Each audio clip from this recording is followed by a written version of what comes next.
price na sinusunod mga ka-TV. So binili ko ito mga ka-TV, pero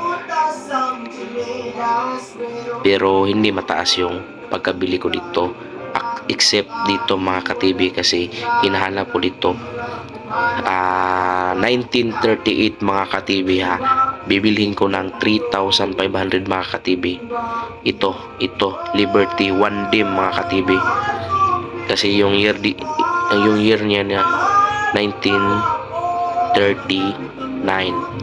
So 1938 hinahanap ko mga ka-TV. Sa lahat ng makapanood nito mga ka-TV ay PM lang kayo mga ka-TV sa unang-unang makapag-message sa akin mga ka-TV. Importante mga ka-TV na sana mabigyan nyo ako ng 1938 na 1 dim Liberty 3,500 mga ka-TV. Sa lahat ng